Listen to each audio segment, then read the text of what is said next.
নমস্কার। সংগ্রামী যৌথ মঞ্চের আজকের এই অবস্থান মঞ্চে সাংবাদিক বন্ধুদের আপনারা স্বাগত জানাচ্ছি। আপনারা জানেন যে 18তম লোকসভা নির্বাচনের প্রাক্কালে আমরা দাঁড়িয়ে আছি। আমাদের রাজ্যে 7 দফাতে নির্বাচন অনুষ্ঠিত হবে, কিন্তু যে ট্র্যাডিশনটা আমরা দুঃখের হলেও দেখতে পাই যে ভারতবর্ষের প্রায় একমাত্র রাজ্য যেখানে মানুষ তার গণতান্ত্রিক মৌলিক অধিকারটুকু প্রয়োগ করতে পারেন না, অর্থাৎ নির্ভয়ে নিজের ভোট নিজে দেওয়ার মতো পরিস্থিতি এই রাজ্যে এখনও পর্যন্ত নেই। নির্বাচন কমিশনও সেই কাজটা সম্পূর্ণরূপে করতে অনেকটা ব্যর্থ হয়। এই জায়গায় থেকে দাঁড়িয়ে আমরা গত পঞ্চায়েত নির্বাচন থেকে যেভাবে ভোটকর্মীদের জন্য লড়াই আমরা শুরু করেছিলাম, সেই লড়াইটা জারি রাখছে। আমরা গতদিন নির্বাচন কমিশনের অফিসে গিয়েছিলাম। সেখানে গিয়ে আমরা দাবি জানিয়ে এসেছিলাম যে সম্পূর্ণ 100% বুথে কেন্দ্রীয় বাহিনী থাকতে হবে, শুধুমাত্র আমাদের নিরাপত্তা নয়, সাধারণ মানুষ যেন ভোট দিতে পারে ঠিকমতোভাবে তার জন্য। এবং তার আগে ভোটের এই প্রাক্কালে সমস্ত রাজ্য জুড়ে উপদ্রুত এলাকাগুলোতে বিশেষ করে যেন রুট মার্চ হয় কেন্দ্রীয় বাহিনীর দিকে, যাতে মানুষের কনফিডেন্সটা অন্তত বৃদ্ধি পায়। আমরা এগুলো বলার পরে তারা বলেছিলেন যে 100% বুথে কেন্দ্রীয় বাহিনী থাকবে, কিন্তু তাদের যারা স্পেশাল অবজারভার এসেছেন তারা বলেছেন যে তারা এখনো পর্যন্ত নিশ্চিত নন। এটা যদি ঘটনা হয়ে থাকে তাহলে আমরা সংগ্রামী যৌথ মঞ্চ এখন ঘোষণা করছি যে সমস্ত বুথে যদি কেন্দ্রীয় বাহিনী না থাকে তাহলে ভোট কেন্দ্রে ডিউটি করতে যাওয়াটা ভোটের আগের দিনে আমাদের পক্ষে সম্ভব নাও হতে পারে। আগে নির্বাচন কমিশনকে আমাদের নিরাপত্তার ব্যবস্থা সুনিশ্চিত করার পরেই আমরা ভোট নিতে যাব, এই বিষয়টা নির্বাচন কমিশনকে আমরা জানিয়ে দিচ্ছি এবং সেটা সামনের সপ্তাহে নির্বাচন কমিশনে গিয়েও আমরা জানিয়ে আসব। দ্বিতীয় যে বিষয়টা দেখা যাচ্ছে যে সিভিজিল যে অ্যাপ, সেই অ্যাপে অভিযোগ জানালে বিভিন্ন জায়গা থেকে অভিযোগ আসছে যে ডিএম এবং এসপিরা লোক পাঠিয়ে তাদের বাড়িতে হুমকি দেখাচ্ছে।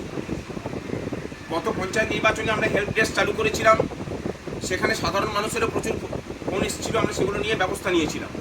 আমরা এবারে ঠিক করেছি যে সংগ্রামী যৌথ মঞ্চের পক্ষ থেকে আজ থেকেই একটা হেল্প ডেস্ক আমরা চালু করলাম।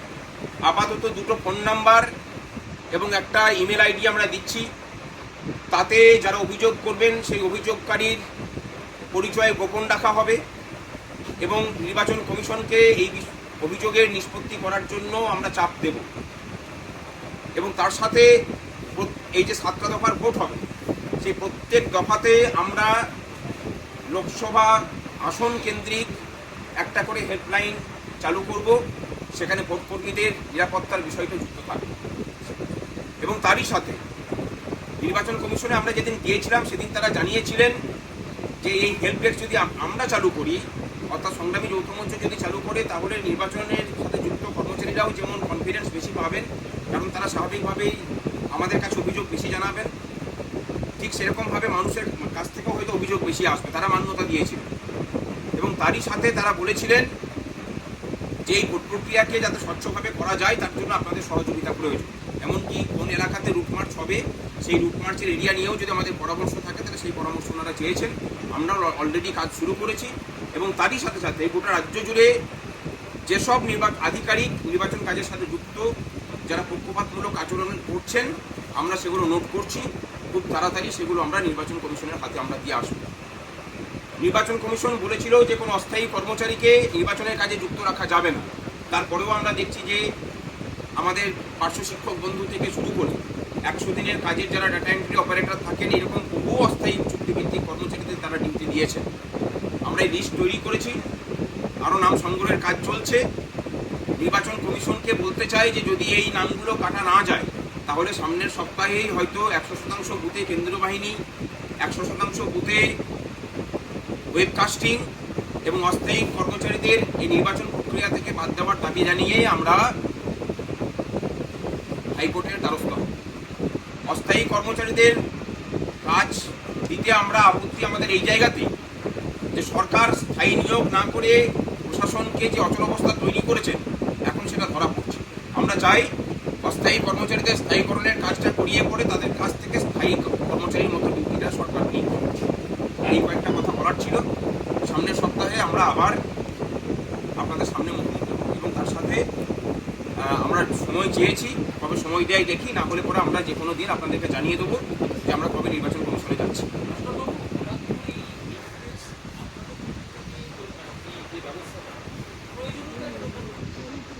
দেখুন, একটা বিষয় আপনারাও হয়তো বুঝতে পারছেন যে পশ্চিমবঙ্গে কাজ করে ভোট পেতে হবে, এই ব্যবস্থাটা যেহেতু বিলীন হয়েছে, ভোট নেওয়াটা এখন প্রায় চুরি, মানে ভোটটা জোর করে কেড়ে নেওয়াটা এখন অধিকারের জায়গাতে গেছে। সংগ্রামী যৌথ মঞ্চ মনে করছে যে অন্যান্য রাজ্যের মতো পশ্চিমবঙ্গের ভোটটা যদি বেশি শক্তিহীন না হয়, ভোট চুরিটা যদি বন্ধ না করা যায়, তাহলে পশ্চিমবঙ্গে উন্নয়নের পথে ফিরবে। এই জায়গা থেকেই আমাদের এই প্রচেষ্টা। আমরা এই প্রচেষ্টায় সামিল হওয়ার জন্য এই রাজ্যের সাধারণ মানুষ এবং সংবাদ মাধ্যমের বন্ধুদের কাছেও সহযোগিতা চাইছি যে চলুন সকলে মিলে চেষ্টা করি পশ্চিমবঙ্গের ভোটের এই বাতাবরণটাকে বদল করার জন্য, যেন অন্যান্য রাজ্যের মতো স্বচ্ছভাবে নির্ভয়ে মানুষ নিজের পছন্দের প্রার্থীকে বেছে নিতে পারেন, তার পরিবেশ তৈরি করে। ভাস্করবাবু, অনেক জায়গায় দেখা যাচ্ছে শারীরিকভাবে প্রতিবন্ধী কর্মচারীদেরও ডিউটি দেওয়া হচ্ছে, এই ব্যাপারে আপনাদের সংগঠন কি স্টেপ নিচ্ছে? শারীরিকভাবে প্রতিবন্ধী কর্মচারীদের ডিউটি দেওয়া যায় না। তারপরেও যদি কোথাও দেওয়া হয়ে থাকে, তারা আমাদের এই যে মেইল আইডি দিয়েছি, সেই মেইল আইডিতে তারা অভিযোগ জানান। আমরা নির্বাচন কমিশনের সাথে কথা বলে তাদের ডিউটি কাটানোর ব্যবস্থা করি। নির্বাচন কমিশনের নিজস্ব ব্যবস্থা রয়েছে অভিযোগ জানানোর, তারপরেও আপনাদের আমি একটা কথা শুধু বলি যে সিভিজিল অ্যাপ কেন্দ্রীয় নির্বাচন কমিশনের দ্বারা এটা করা হয়েছে। অভিযোগ আসছে বিভিন্ন জায়গা থেকে, আমাদের কাছে অভিযোগ এসেছে যে সিভিজিল অ্যাপে অভিযোগ করলে পরে নিয়ম অনুযায়ী সেই